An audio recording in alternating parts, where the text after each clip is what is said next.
Greetings. I am Tom Earl. Welcome to the celebration. I know you could be anywhere, so the fact that you are here today, sharing your greatest of all the gifts, if I do say so myself, your time and energy, it means the world to me. I hope you know that you are valued, you are appreciated, and you are loved just as you are. My friends, I want to give you a assignment right out the gate. I want you to reach out to someone in your family, and I want you to learn one of their recipes. Okay, so obviously it's got to be someone in your family who cooks. Bonus points if you're married, reach out to one of your in-laws. If you're not married, but you're in a committed relationship, reach out to somebody who is your partner's family. That took me a longer to explain than it should have in terms of what that looks like. I myself am engaged in this right now, and it has just been such a blessing. So over Thanksgiving, when we were at a wonderful, amazing get together through my wife's side of the family, which is also my family, but just want y'all to know what I'm talking about here. Adora tried a dish and she had been raving about it. So then I texted the member of the family who made it to learn how to make it so I can secretly make it and surprise Adora with it. I thought that was going to be the fun part, is getting to surprise her. And one of the fun parts has really just been all the back and forth, asking this auntie questions about, well, what does it look like? All these kind of things. So that's been a lot of fun. So I want to pass that on to you to try it. It's going to be a lot of fun. It's going to get you to be able to grow in relationship with that person in a way that you wouldn't otherwise. And I have found as adults that now that we no longer have people to facilitate our relationships for us, that oftentimes our friendship circle can kind of shrink. So this is a way, it's an assignment I'm giving you that I hope you take it up on me. It doesn't have to be a family at all. It can be a friend that you know that you've seen them post something, but ask somebody that you care about and you know they have a recipe. Ask them if you can learn it. Now, don't ask the family member that's going to be like, nope. Okay. So ask somebody who is willing to share their recipe, and you're going to have a good time. I promise you that right there. The second thing, I want to give you a warning story and also an invitation. I want to invite you to really think twice before you send an asshole email to somebody. Even if you're right. Even if you're right and the person is just all of it, I want you to think of it like this. I want you to imagine that you send this person this email, and 5 minutes later, you are going to meet with them face to face, and they are going to read it in front of you. And then you're going to have to problem solve the problem with that person. I want you to imagine that. I want you to imagine that, especially with customer service. I feel like a lot of us have addictions to control and to anger. And that's especially the control one, that it can come out in customer service. And this is the specific flavor of emotion that I experience, is the flavor of emotion that's if you want something done right, you got to do it yourself. Some variation of that. I know for me, a lot of times when I talk to customer service, I get like this feeling of, if I worked there and I knew everything that was going on inside the building, I could solve this. But for some reason, you're unwilling or just aren't as intelligent enough as me, that's like in parentheses, to solve this. So let me try to do your job for you, right? I don't know if this, if this energy, if you're resonating with this, I have a feeling almost all of us are. And just to realize, this doesn't have anything to do with the customer support person. My body has been eagerly looking for an opportunity to experience the chemical concoction inside my body of righteous indignation and righteous anger and just How dare you? Oh my gosh. The worst one was when we first moved into our house here and they delivered to us a broken washer and dryer. So we refused delivery. And it took them like 4 or 5 weeks to get it to us. And let me tell you, having a 1-year-old and no washer or dryer, she wasn't even one yet. Oh my God. Just is. Whoo. So I'd get on a call and it was just, you always knew as soon as the person you got was like, yeah, you're not going to be able to help me. And so I personally am very good at getting what I need out of customer support because I literally will be like, I'll hold. Hey, I have marked out 6 hours a day for the next 2 weeks. And so we're just going to keep talking till you solve this. Now, that's a helpful strategy, but the goal is to not feel like crap while you're going through it. Because if it feels like crap to you, then we are just perpetuating our problems, right? Our energy is just like, I'm pissed off. You sound very calm. You should be as pissed off as I am because I'm not going to suffer alone. You need to suffer with me. So anyways, today, there's this company a tech company that my business runs a lot of our stuff on top of their platform. Not going to name names. And they were messing up. Now it's a small enough company where I can actually get on the phone with people. So I got on the phone with them on Tuesday and was like, hey, this thing isn't working and it's mission critical. My client literally cannot launch because of this. It's every single day that there's this problem, we're losing money. Okay. So I need you to take this serious. So this was maybe like an hour long, us trying to fix things. The person couldn't fix it. They said they're going to escalate it. Anytime they escalate it, oh my God, that's to me sounds like a void of customer service. Who knows when that'll happen? So I gave them till today. And then finally I heard back from the escalation team and they basically told me, oh, do this and that should work. And basically to be like, if you're like, hey, I'm having a lot of trouble counting to 3. And they're like, hey, why don't you try, like going 1, 2, 3? And you're like, duh. Okay. That's a horrible analogy, but it's like, let's say you can't open the door or no. Let's say the TV's not working and someone's like, have you tried unplugging it and plugging it back in? You're like, yes. I would not call customer support for them to tell me, have you tried restarting it? Like, yes. Okay. Don't give me something basic. So anyways, this person took 4 days, give me something basic. So I said to them, I wrote out an email and was like, you know what? This is the kind of email that when the person reads this, they're going to get upset, right? They're going to know I'm right, but they're going to get upset. I don't need the person who's working on my case to get upset. I need them calm and focused. So I rewrote it like 3 times, but it was still very to the point. I was like, please read my case notes. If you would have read my case notes, you would have seen the suggestion you gave has already been tried. Please read the case notes carefully and let me know what step we should do past the ones we've already tried. I thought that was very nice. Okay. So I call into customer support to see what I can do. And they go, okay, I got the head tech person involved. Can you get on Zoom? They're going to meet with you. I get on Zoom. Who am I staring at? I'm staring at the person I wrote that email to. 10 minutes later, I am face to face with this person. Oh, you best believe I was grateful I didn't send that asshole email. Can you imagine right there? I've been like, hang on, you sent me an email. Let me read this. Oh, that's how it's going to be? That's how it's going to be, Tom? Oh, was I thankful I didn't send that jerk email. Woo! So learn from me.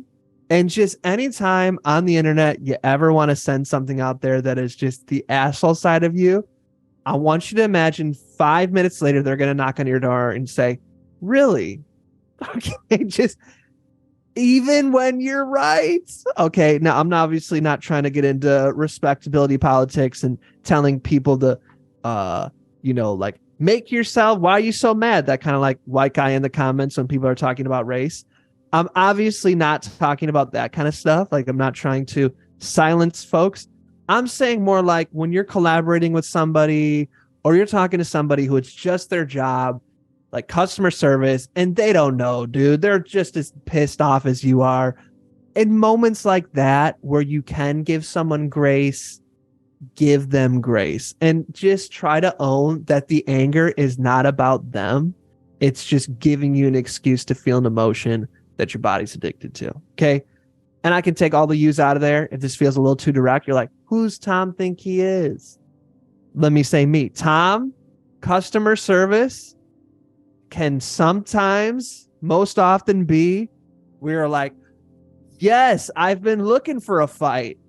Excellent. Let's do this. That part of you that likes the fight, okay? Don't take it out on the customer service person, Tom. Okay?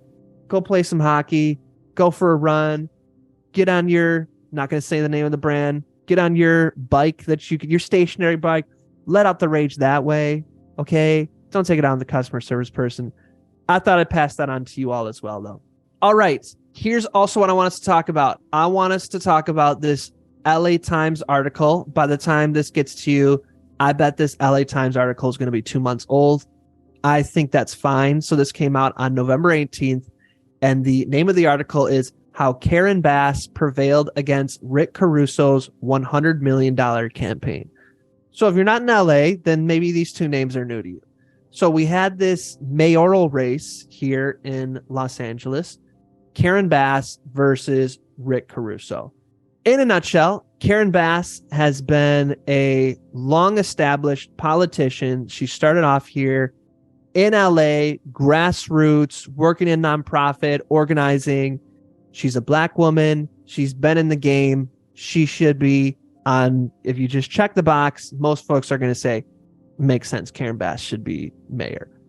Now, we got Rick Caruso. Rick Caruso did a bunch of developments around here. Did a famous mall called The Grove, many other different ones. So basically, I want you to imagine in your hometown, your most famous, your most fancy mall, and I want you to take it up a notch. Like, imagine that it's just like innovative and just dope, okay? Because I got to give credit where credit's due. The Grove is dope.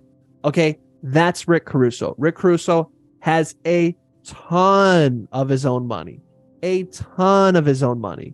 Karen Bass, well, obviously not middle class or poor, does not have money to spend on advertising. She got money for herself. Everything else is going to come from donations from her. Okay, so this is kind of like the stage is set. So Karen Bass, obviously people are going to disagree with everything I'm saying, but the way that it was kind of portrayed is Karen Bass is kind of like a politician of the people, Black woman. Rick Caruso, white guy, super rich, boom. Okay, like, so anyways, the part that I want to share with you here is really the power of being able to spend money on advertising. Okay, so now I've put it out there. We're going to talk about politics, and because it's politics, everyone's going to have an opinion, and everyone's going to have such a strong opinion that I might already have lost you. You might be like, F you, Tom. It sounds like you like Karen Bass. I do. I think Karen Bass is dope. So I hate you. Or you might be like, I think that this person's dope, or I hate both of them. I think they both suck, or something I might have said. I might have lost you. Okay. But here's the thing. Okay. These two politicians, I think, are accessible enough that we can have a conversation. It's not like I'm being like, hey, I got this podcast episode where I want to talk about who's better, DeSantis or Trump. I think that they're both white supremacist devils. So I would never have a conversation like that. So that's my hot issue button. If you were to, I remember after Trump won, somebody put out a podcast and was like, let's break down and be neutral and talk about, you know, how brilliant Trump's marketing was and see what we can learn from it. And I was like, I don't even have to look. You're white. Yep. White guy. Only a white guy after the 2016 elections would be like, let's look and see the brilliant stuff. It's like, oh, brilliant. Yeah.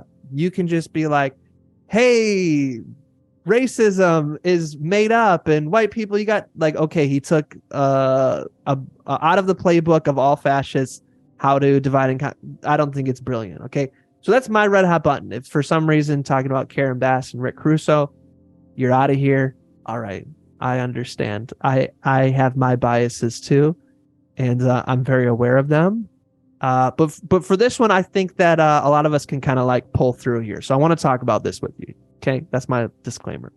Okay, I'm going to read directly from the article that was Los Angeles Times, written by Benjamin Orozcus and Julia Wick, November 18th, 2025. I will link to it below. Okay, here we go. As autumn settled over Los Angeles, Rep. Karen Bass suddenly found herself in a tight race with developer Rick Caruso. The double-digit lead that polls showed she built through the summer had crumbled under a multi-million-dollar onslaught of attack ads. All right, so let me break this down. So basically, everyone thought Karen Bass was the shoo-in, right? She should get it. This is easy. Rick Caruso comes through and says to himself, I think I should be mayor, and I have the money to spend on this. So during our primaries, Rick Caruso's first strategy was, I wonder if I can spend so much money on ads that people can see my basically pitch and they will buy in, and I will be able to beat Karen Bass in the primaries, and then I won't even have to spend money leading up to the election. So that was kind of like his first strategy that happened back in the primaries. So dude was spending tons and tons and tons, millions of his own dollars. I think he spent $40 million just before the primaries, just to get his name in front of enough people where he thought, I can outspend Karen Bass at the primaries and win. Okay, he didn't win. So it went into a runoff. Everywhere that you were looking at polls, it was showing that Karen Bass had a considerable advantage. So what this, basically what this article is talking about is that was the summer. She built up double-digit leads, which is pretty significant in politics, double-digit leads. And then Rick Caruso basically found a bunch of like bad press on Karen Bass, which all politicians do. I'm not trying to say that he's the only one. But what was different about him is he had this humongous cash flow to just spend on ads. So what this article is explaining is basically by the summer, because of the money, that it was impacting polls. So basically, let me keep going here. So clips of her giving a speech to a meeting of Scientologists over a decade ago aired in heavy rotations. Spots appeared on all platforms about a USC scholarship she received, which was being mentioned in the corruption prosecution of a city official. Okay, so basically these are the two things. They were like, oh, you met with Scientologists, and there was some USC drama. Okay, and basically Caruso just spent millions to get that in front of people. So this is where I was reading this. I was like, okay, this isn't that interesting. When I started to read this stuff, I was like, I have to share this with you. So Bass offered explanations for both, but had little money to respond with advertising of her own. So in other words, if you talk to her, she'd be like, hey, here's the reason why there's these two things. And if you heard it, for the most part, if you were like an open-minded voter, which is who they're both after, you'd go, that makes sense. This is no longer an issue for me. Okay? Because with politics these days, it's polarizing. So you got the people on the right or the left. For the most part, when you talk about that Karen Bass and Rick Caruso is going to be right-leaning voters. Karen Bass is going to be left-leaning voters. Okay. Now you have these people in the middle who are like, hey, I'm usually left-leaning, but I'm going to vote for Rick. And then you have some people who are like, I'm usually right-leaning, but I'm going to vote for Karen. Okay. So these are who they're really after, is these undecided voters. Okay. So basically what this article is explaining is because Caruso had so much money, he could just drown out any rational explanation she has. Okay. So in other words, I might be very much open to hearing Karen Bass's response, right? So I hear this negative stuff. I'm like, oh, wow, that sounds really bad. I wouldn't want to vote for someone like that. And then let's say the next day I saw an article that said, well, this is why. And I'd go, okay, it's all good. Karen Bass just couldn't get her counterpoint in front of eyeballs like the negative press was getting in front of eyeballs. So that's why they have here. She offered explanations for both. She could explain it, but had little money to spend with advertising of her own. So by mid-October, so just a couple of weeks before the votes, public and private polling showed the Congresswoman only slightly ahead or neck and neck. Okay. So on October 17th, in fact, they were showing that the race was tied 45% to 45%. So let me keep going here. So it says, we just felt the barrage of dollars and we couldn't show anything yet. The volunteers were just calling and hearing people ask, is the Scientology thing true? So in other words, people were just saying, this is what sucks about Karen. And Karen Bass didn't have the funds to respond to it. Okay. So we're just going to pause there. So what does it mean for us as a society that if you have $100 million that you can just spend, that you can just drown out your opponent? Do we like that? What do you think about that? That's something to just pause on and just reflect upon in our culture. Okay. We're going to pause that conversation though. The thing that this reminded me of is really when you start to scale your business, that advertising dollars make such a difference. I got to experience that in 2022 like never before. In my own personal business, I was spending a lot of money on ads. Okay. We are usually spending like $20K a month on ads on a minimum. That was the first time I've personally spent that much on my own ads.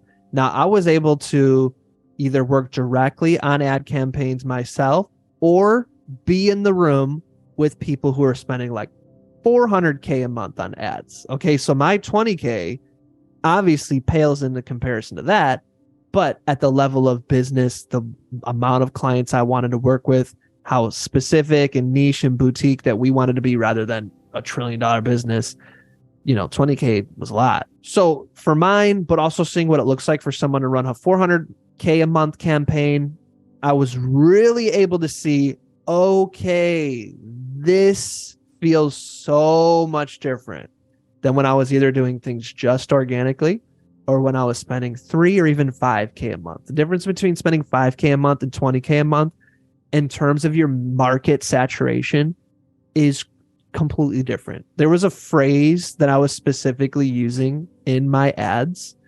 And when I was spending that money every single month, I started to see other people steal that phrase from me. Now, they might not even have done it intentionally. I just got it in front of so many people that I started to see people using my phrase. And I've heard this happen with other people who are spending that much. And so when I read this article, I was like, oh, I get this.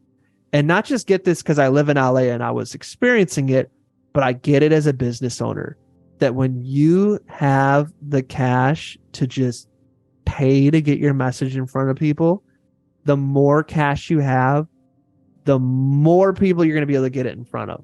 Now, there's a couple questions here that this example teaches us. For one, I'm not giving away the punchline. Caruso lost. Yay! Look, as politicians come, I don't hate Caruso, but me personally, I didn't like the idea of if Karen Bass and Caruso both got to spend $100 million, then I'd be like, okay, but it just to me personally seems totally unfair where one person has 100 million, not from getting donations, but because they already have that money. That to me is like, well, geez. So who are the people that end up being like the billionaires in our culture? White guys. Okay, so now they're all going to start running for office. Who are the people who are going to get elected if basically politics means just whoever has the most amount of their own personal wealth that they can spend wins? Okay, cool. Sounds like we're just going to keep perpetuating white supremacy. Yay.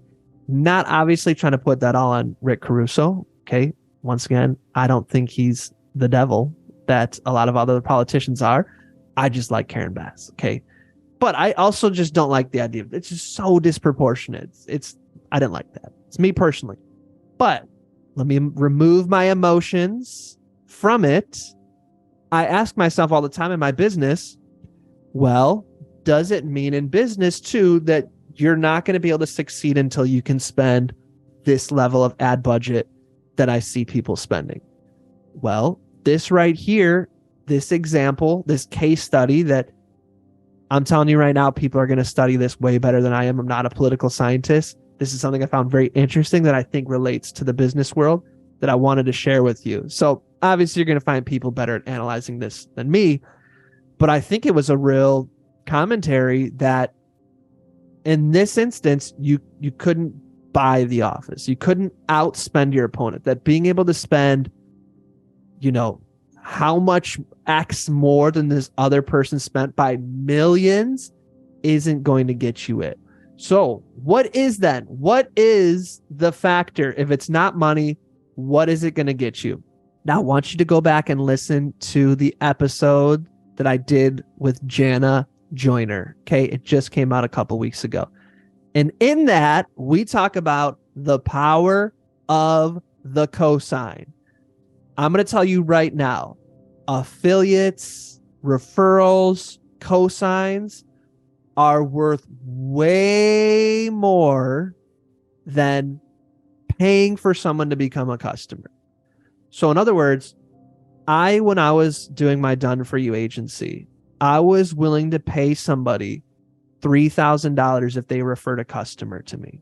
$3,000. But I only wanted to pay Facebook $1,500 to acquire a customer. So basically, every $1,500 I spent, I wanted to acquire a customer when I was running ads. But I was willing to pay double to get a client that came in from a referral, because referral clients are amazing. First of all, they most likely have the same values of you if someone from your community is referring them. Secondly, someone from your community already did a vibe check and was like, no, this person's cool. Thirdly, I'm telling you this right now, you only have to do a small fraction of the relationship building to get someone to make a commitment if you get a cosign. Cosigns are exponentially better than paid attention. Okay. That's an interesting way to say it. Paid attention. Paid attention, right? So basically paid ads. Okay. And in this article, they're kind of breaking down that's what did it, because then it starts to talk about Karen Bass didn't have the money, but what she did have was the community. And so she got the Golden Star, the championship prize endorsement. If you're a Democrat of all time, who is that? She got President Obama's endorsement, and Obama held on to it right until the end. And he actually, Eric Schultz, Obama's advisor, says, here, we're going to read it. Obama's team had made clear earlier in the summer that his backing was unlikely and told people his support would only come if necessary. His strategy is to engage where he can help move the needle, said Eric Schultz, an Obama advisor. Still, he'd been following the race closely. His daughters live in LA, and he'd visited the city over the summer, according to people familiar with the matter. So all that to say, the 11th hour, Biden came through and gave the endorsement, and she got a ton of other endorsements. She got an endorsement from Bernie Sanders and a bunch of other ones. She got one from Vice President Harris. So obviously, we're going to have to go through. This is where the political scientists have to take over and be like, well, that's not the only reason she won. But for me and you here today as business owners trying to understand how to move the dial in our business, or for people here who are listening and are interested in building relationships, you can't buy friendship. You can. You actually can. So let's not say you can't. Getting someone to say, I trust this person, is going to be exponentially more powerful than paying to build that relationship. Okay. So this is we're going to bring in Adora's favorite phrase and ethos. Your community is your wealth. Your wealth is your community. I think that's the way to say that. That makes more sense. Your wealth is your community. Okay. The people you know, that is what matters. Build relationships with the people that you know. Just set time aside in your schedule twice a week where you just sit down and you message people that you haven't talked to in a while. And you got to do it, though, in a way where you're building a relationship, not in a way where it's like, hey, Tom, how are you? It's like, all right, haven't heard from you. Wonder where this is going. I'm good. How are you? Good. What you been up to? Not much. Why don't you get to the ask? So I got it. It's like, yeah, I thought so. So you got to really think through. Okay. And oftentimes it means that you got to genuinely be building a relationship with somebody with no intention of it ever turning into something that'll ever make you money. Okay. And then when the opportunity does align, that person is going to want to help you because they care for you. Okay. My friends, that's the theme of this episode is relationships are everything. Do every single thing you can to build healthy relationships. It is more important than any business you ever build. It is more important than the temporary feeling you get when you get the last word. Okay. Relationships are everything. One of my friends went through a horrible situation with housing. Horrible. They thought them and their whole family was going to be out in the streets. And their community rallied around them. All these kind of niche communities this person had, very niche. You're like, what? That's a community? That community came through for them. Put time into your community. This is especially difficult the older you get. All the studies we see is men are the worst at this. Okay. So take time to build relationships. It matters more than anything.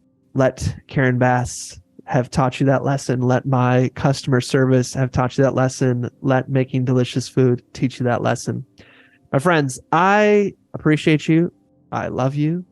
And looking forward to hanging out again soon. If you listen to this whole episode, let me know what you thought of it. I'm just sitting here in a room alone by myself. I never know if anybody listens to this.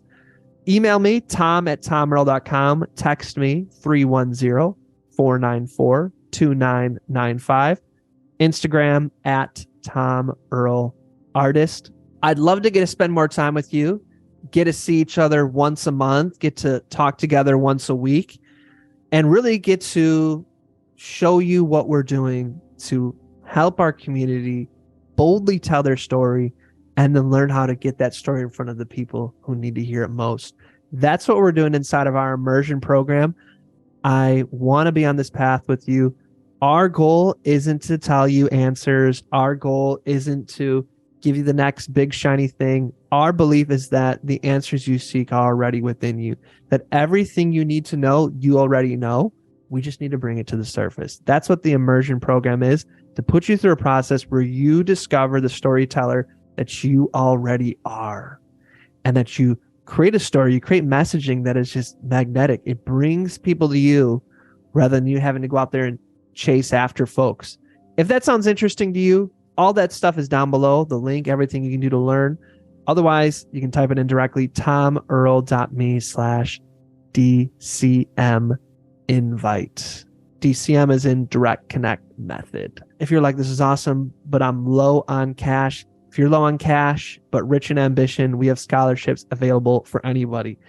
In other words, I'm trying to eliminate excuses. If you want to be a powerful, bold storyteller and get your message out there, I have tried to eliminate any barrier that would keep you from being a part of this. We have everything that you can do at your own pace.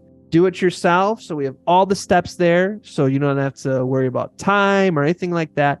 We got you. Okay, you're going to find that down below. My friends, I appreciate you. I'll see you next week. Love you. Assalamu alaikum. Peace and blessings. One more thing. I'd love to continue the conversation. Feel free to join me at tomearl.com/join. Subscribe below, or let's connect on social media. Tom Earl Artist. Thanks again for watching.